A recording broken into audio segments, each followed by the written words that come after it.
Hello everyone, this is Flora and this is my web technology lab experiment number 10.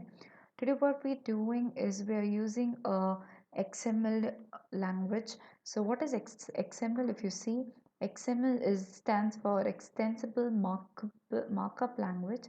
It's a language that defines a set of rules for encoding document in a format that is both human readable and machine readable. So it is used to encode documents. Now there's a major question that comes up is what is the difference between HTML and XML? So XML and HTML both are designed for different purposes. If you see, XML is designed to carry data, so it focuses on what data is. HTML was designed to display data, so it focuses on how data looks. Another important fact about XML and HTML is in HTML we have our predefined tags, like we have P tag for paragraph, A tag for a reference, for giving a link. In XML we can determine our own tags. For example, if you see in this lab experiment number 10, we have to design a root tag called university, which will have a child called member, and each member will have elements within itself called first name, last name, telephone number, and email ID. Now, if you see, there is a sign called plus. Now, that stands that there should be at least one child within the university tag. So, if you see the definitions given for XML, the requirements that it should be a well-formed XML document.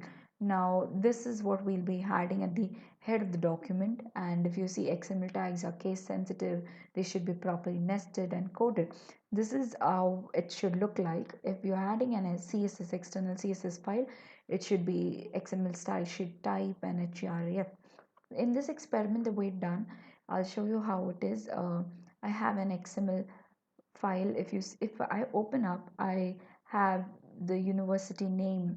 If you see, my university name over here is the root tag. Now I'll show you how it is done. So coming back to our tag, if I open this file and show you, uh, if you see, this is how it is. This is the CSS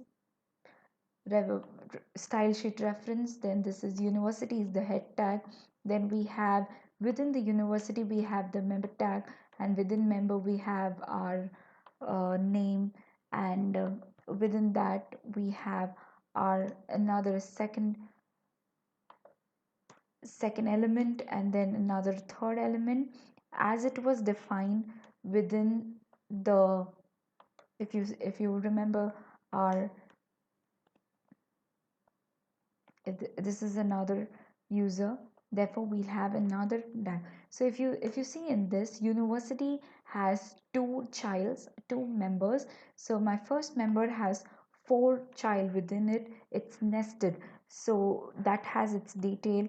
And then if you see, the second person has its own detail, and so on. You can have n number of persons within university being the root tag. So this is how we have done.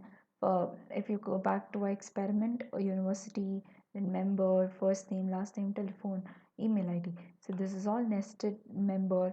And if I say this is my first person and this is my second person, so it these all details will be stored. Now university is my, if you have KU, so this is how the data is going to be. Now if we come back and we run this file, so if you see, it's the details. This is my root, this is my member name, and this is my details of the member one. Then we have second member and the details of the second member. Now if you see, there is some styling applied that is done in my CSS file. If you go back and if you see my CSS file, it shows I have some styling for university root, then some styling for member, some for first name, for last name, and this all I have appended using the tag that we saw, um, the tag that we saw, XML style sheet type, href, and this is it. So this is all for experiment number 10. Thank you.